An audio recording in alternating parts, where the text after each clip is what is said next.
el universo mecánico y más allá.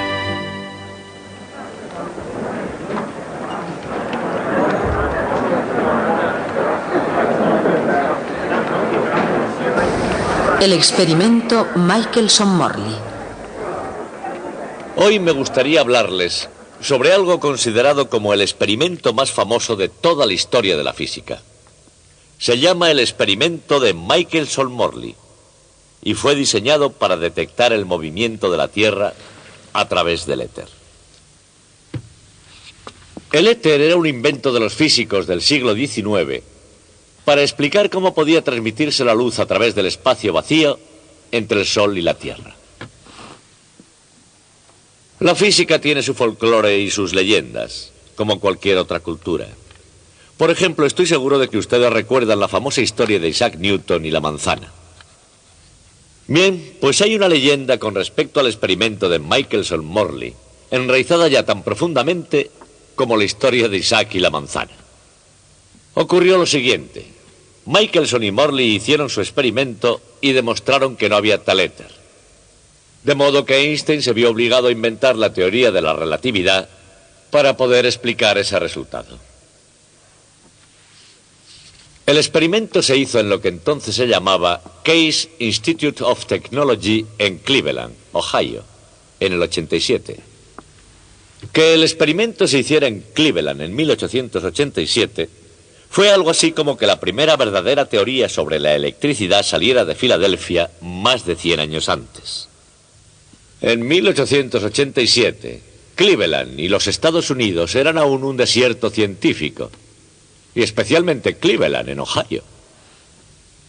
De hecho, hasta es posible que el experimento de Michelson-Morley haya sido el suceso más importante ocurrido en Cleveland hasta que Satchel Paige jugó por los Indians. Pero quizá lo más notable de toda esta historia es el hecho de que Albert Michelson siguió creyendo los 50 años que aún vivió que su gran experimento había sido un fracaso. Hoy veremos si son capaces de comprender por qué sucedió así. 1887, la época de Victoria, reina de Inglaterra y emperatriz de la India. Londres es la capital mundial del comercio.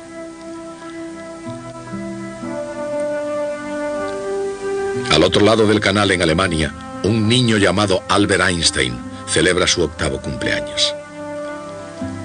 Han pasado 23 años desde que James Clerk Maxwell estableciera sus ecuaciones para la radiación electromagnética. Al otro lado del Atlántico, los americanos han disfrutado de más de 2 décadas de paz y prosperidad desde la terminación de la horrible guerra civil.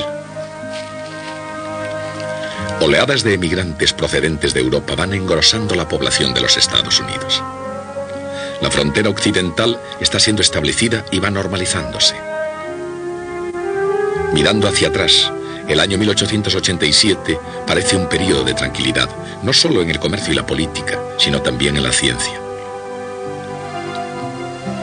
Muchos físicos creían que ya se habían hecho todos los grandes descubrimientos. La física había alcanzado un estado de perfección que era totalmente etérea. En realidad, el concepto de éter era uno de sus dogmas centrales.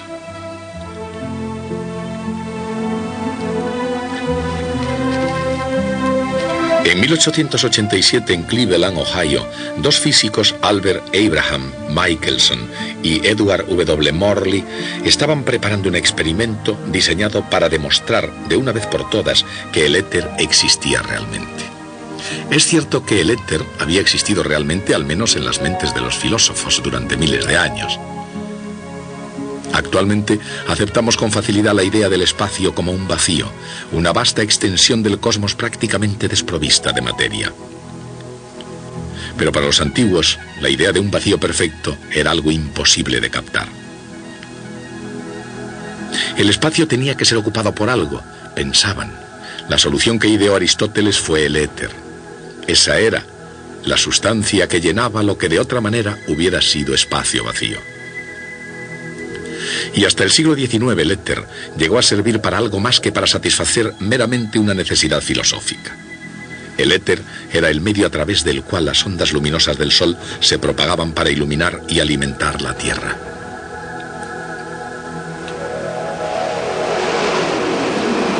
Las ondas pueden propagarse en la superficie del agua a través de la masa de un cristal o a través del aire de una sala de conciertos. Pero cualquier onda es una perturbación que pasa a través de un medio, de una parte a otra, siguiendo a lo largo de su línea.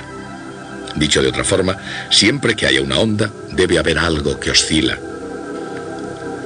Pero cuando las ondas luminosas procedentes del Sol alcanzan la Tierra a través del espacio aparentemente vacío, ¿qué es lo que oscila? En el siglo XIX la respuesta era tan clara como el propio espacio. Era el éter.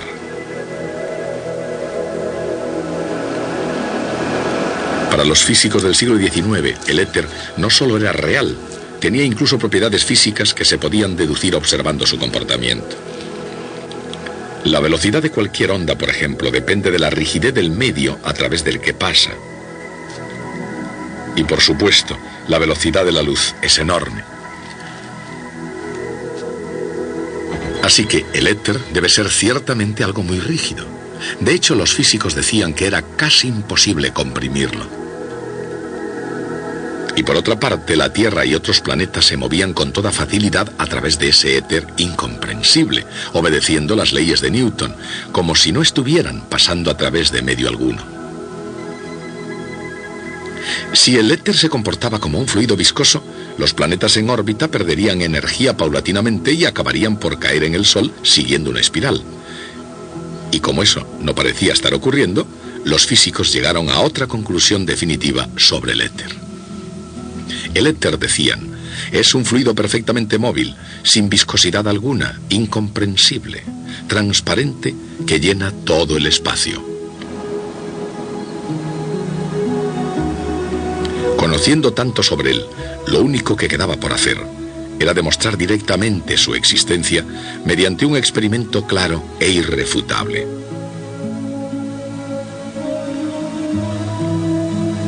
De un modo u otro, la capacidad intelectual de los físicos había eludido esa tarea durante el siglo XIX. Pero en 1887, Albert Michelson, ayudado por su amigo Edward Morley, ideó un experimento que no podía fallar. En lo que respecta a sus credenciales académicas, Michelson era indiscutiblemente competente. 4 años en Agnópolis, 8 años en la Escuela de Ciencias Aplicadas de Cleveland y 3 años más en la Clark University de Worcester, en Massachusetts.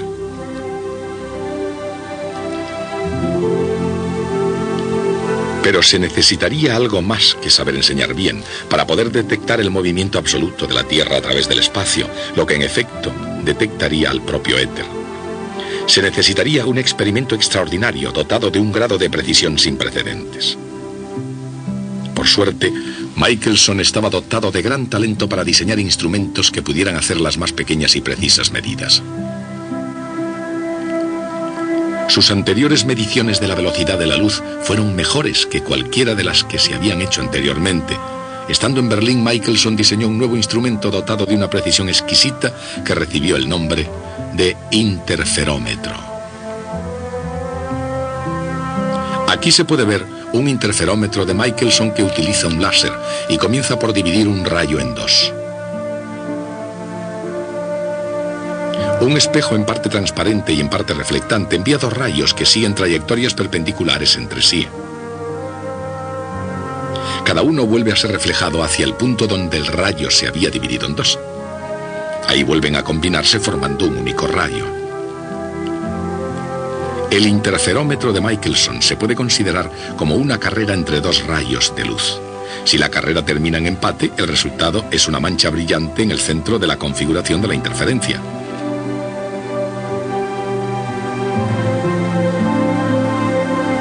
Pero en tiempos de Michelson se creía que no debería haber empate, que ni siquiera debería haber carrera. Y la razón era porque los 2 rayos de luz corrían por una pista en movimiento.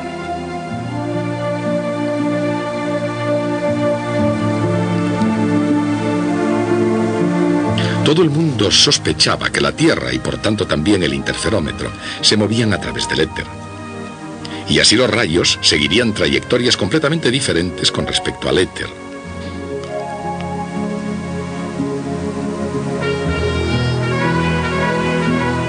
El rayo que se mueve oblicuamente al movimiento de la Tierra forma un triángulo, mientras que el que se mueve siguiendo la dirección del movimiento de la Tierra tiene que recorrer menos distancia en una dirección, pero más en la otra. En sus trayectos de ida y vuelta, el rayo que sigue la dirección del movimiento de la Tierra tiene que recorrer un camino un poco más largo, por eso el rayo oblicuo gana siempre. Michelson sabía que la diferencia esperada en la llegada de los dos rayos sería muy pequeña. La velocidad de la luz es de 3 por 10 elevado a 8 metros por segundo, mientras que la velocidad de la Tierra a través del éter es solo de 3 por 10 elevado a 4 metros por segundo. Y para hacer las cosas aún más complicadas, como los rayos tenían que ir hacia adelante y hacia atrás antes de ser comparados, la diferencia de sus tiempos dependería del cuadrado de ese cociente. Sería una diferencia de solo una 100 millonésima. Irónicamente, esa pequeñísima diferencia en el tiempo de los recorridos sería la prueba exacta que Galileo necesitaba desesperadamente 3 siglos antes. La prueba absoluta, concreta, que necesitaba para demostrar que Copérnico tenía razón y que la Tierra realmente se movía alrededor del Sol.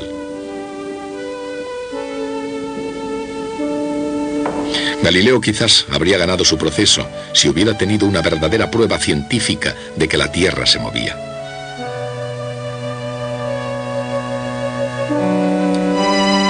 Y aunque es poco probable que se acordara de Galileo, esa mínima diferencia de tiempo en los recorridos de los dos rayos de luz era exactamente lo que Michelson quería medir en Berlín en el año 1880. Una empresa alemana que hacía instrumentos fabricó el primer interferómetro. En 1881, cuando Michelson fue a Potsdam, se lo llevó consigo. Era muy sensible, como debería ser. Tan sensible que los carros tirados por caballos o incluso los peatones por la calle en el exterior de su laboratorio afectaban a sus mediciones. Cada vez que lo intentaba necesitaba casi todo el día para poder obtener una simple medición. Así que Michelson no se preocupó al no ver ningún efecto del éter en sus mediciones. Pensaba, y con razón, que su instrumento no era suficientemente seguro. Pasó el tiempo y Michelson no hizo nada más con el interferómetro. Regresó a los Estados Unidos y consiguió una plaza en el Case Institute de Cleveland, y durante ese periodo conoció a un físico y químico de la Western Reserve University, Edward W. Morley, y además de colegas llegaron a ser íntimos amigos. Mientras tanto, otros físicos le urgían a que intentara detectar de nuevo el éter. Así, en el año 1887, Michelson pidió a su amigo Morley que trabajara con él en un interferómetro nuevo y altamente sensible. El nuevo interferómetro era 10 veces más sensible que su instrumento de 1880. Michelson había estado pensando en el modo de conseguir la estabilidad del interferómetro, de hecho que no fuera afectado por el paso de carros y personas. Los espejos estaban apoyados sobre una gran base de piedra arenisca que flotaban en una piscina de mercurio. Cuando probaron su nuevo interferómetro, Michelson y Morley se sintieron emocionados y complacidos. El instrumento tenía la estabilidad y sensibilidad que esperaban y fácilmente debería conseguir detectar la esperada minúscula diferencia de tiempo en el recorrido de los dos rayos de luz debido a su movimiento a través del éter. El experimento se debía realizar observando la configuración de la interferencia con el interferómetro en una determinada orientación con respecto al movimiento a través del éter.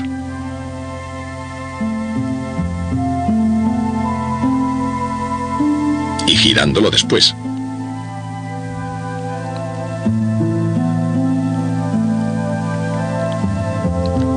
Si los dos rayos llegaban, por ejemplo, empatados, la interferencia constructiva dejaría una mancha brillante en el centro de la configuración.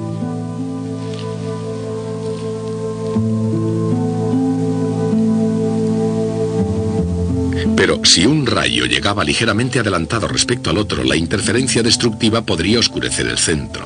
Dicho de otro modo, el efecto del movimiento a través del éter se vería en el cambio de las franjas de interferencias cuando se girase el instrumento.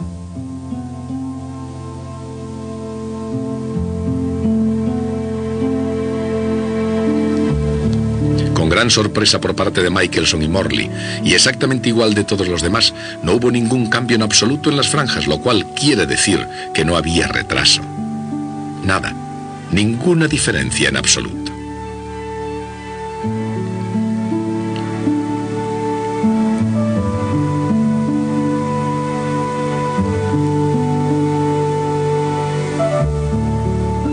A pesar de los cambios que realizaron en el experimento en verano, en invierno, de noche o de día, el resultado era el mismo.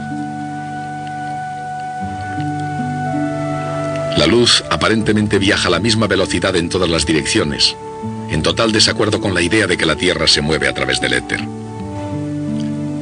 En los siguientes 50 años, numerosos físicos repitieron el experimento de Michelson-Morley de una manera cada vez más precisa y sofisticada, con la vana esperanza de hallar algún error, y se llegaba a la misma conclusión, dejándolos perplejos.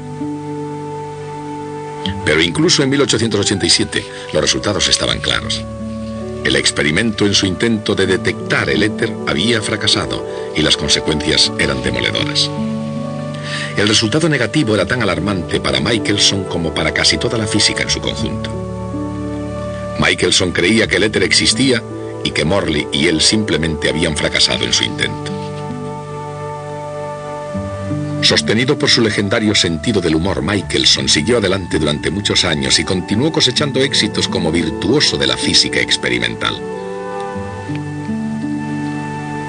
No obstante, seguía obsesionado por los resultados, o por la falta de ellos, en su experimento con Edward Morley.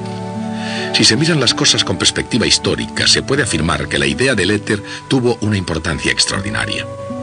En 1887 su existencia fue tan importante como la localización del Sol en la época de Copérnico.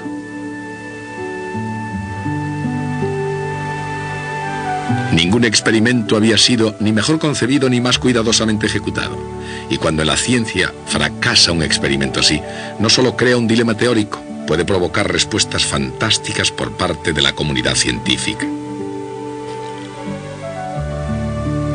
En 1892, el físico irlandés G.F. Fitzgerald sugirió que el tamaño de un brazo del interferómetro de Michelson y Morley se podía haber contraído de alguna manera y que la medida de esa contracción dependía, dijo, de su velocidad.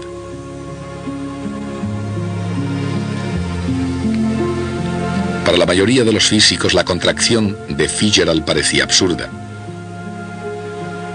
Pero no así al físico más distinguido de Europa, H.A. Lorentz. Elaboró un modelo cuantitativo que explicaría el fenómeno y en el proceso desarrolló expresiones matemáticas que cambiarían la faz de la física. Acabaron llamándose las transformaciones de Lorentz. En 1899, el gran matemático francés Henri Poincaré examinó los resultados obtenidos por Michelson y Morley. Dio una explicación general que llamó principio de la relatividad.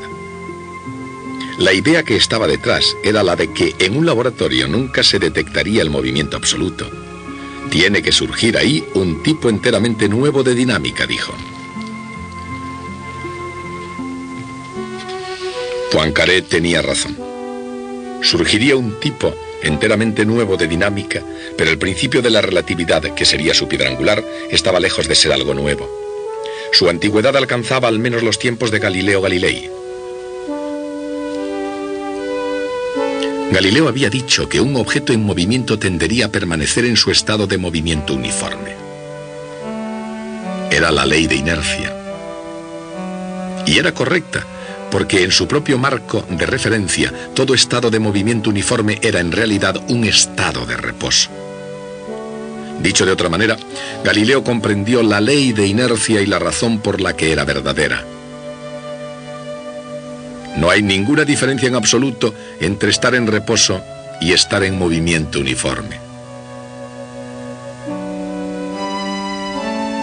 Pero por otra parte, Albert Michelson se había propuesto con su experimento detectar el movimiento absoluto de la Tierra. Si hubiera tenido éxito, habría demostrado que existe una diferencia entre movimiento y reposo. Una diferencia que puede ser detectada en un experimento. Lo cierto es que en ambos casos, con éxito o con fracaso, los resultados del experimento de Michelson habrían enfrentado a la física con un grave dilema. Y resultó ser un dilema que iba más allá de lo imaginable, incluso para la imaginación de Heinrich Lorentz. Por supuesto, nosotros podemos imaginarnos a Lorentz como un lanzador de los Brooklyn Dodgers.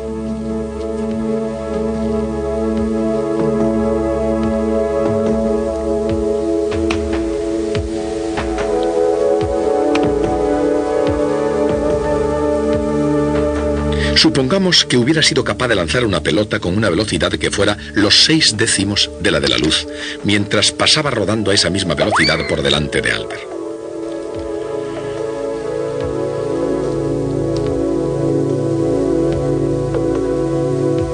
Seguramente, por rápido que hubiera sido el lanzamiento de Henry, le parecería mucho más rápido a Albert.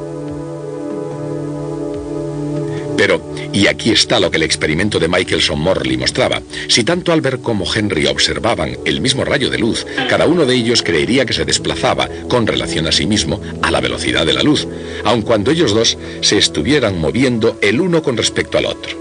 Unas consecuencias tan sorprendentes eran difíciles de aceptar, incluso para una mente como la de Lorentz. Lorentz elaboró una teoría matemática que explicaba el experimento, pero estaba basada en las misteriosas propiedades, aún por verificar, de una partícula recientemente descubierta llamada electrón. Hizo falta un joven, un nuevo punto de vista para ver la velocidad de la luz desde un aspecto enteramente nuevo.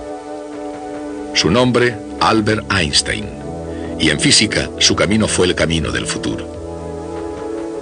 Pero nadie había hecho tanto por iluminar el futuro como el propio Albert Michelson. Durante casi 50 años después de su primer interferómetro, prosiguió su vida midiendo la velocidad de la luz cada vez con mayor precisión, midiendo el diámetro de una estrella por primera vez, y con el tiempo llegó incluso a admitir que su experimento del interferómetro había confirmado la teoría de la relatividad de Albert Einstein. Lo primero, medir la velocidad de la luz. Lo segundo, medir el diámetro de una estrella. Y lo tercero, fue una prueba de la teoría de la relatividad de Einstein.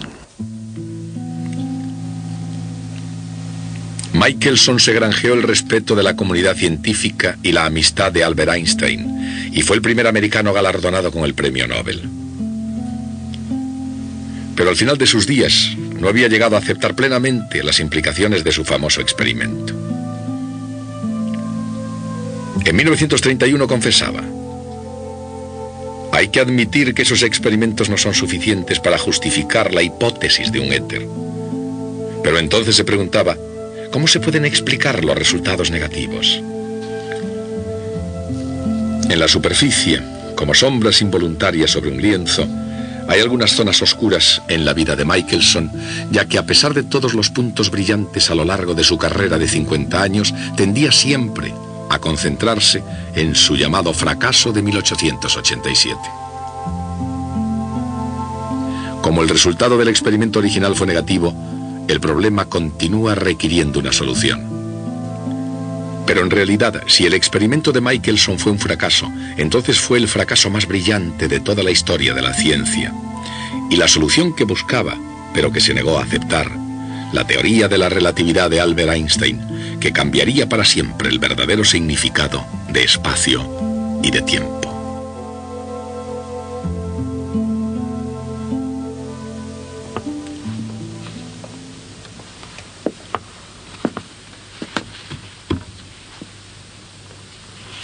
Con frecuencia enseñamos física con sentido histórico. Y el propósito no es enseñar historia, sino enseñar física. Y por eso muchas veces remodelamos la historia. No explicamos lo que realmente ocurrió, sino lo que debería haber ocurrido. Como supongo que hacerlo así tiene algún fin pedagógico, déjenme que les explique lo que debería haber ocurrido en este asunto. Debería haber habido un funcionario en una oficina de patentes en Suiza llamado Einstein, que debería haber dicho: Miren, el experimento de Michelson-Morley nos obliga a hacer dos cosas. Una, restablecer el principio de relatividad. Y la otra, empezar a creer que la velocidad de la luz es la misma para todos los observadores, independientemente de su estado de movimiento. Y de esos dos postulados fundamentales se deducen los asombrosos resultados de la teoría de la relatividad. Y ahora les diré lo que realmente ocurrió. Lo primero es que Michelson, desde luego, no llegó a creerse en su vida los resultados de su propio experimento.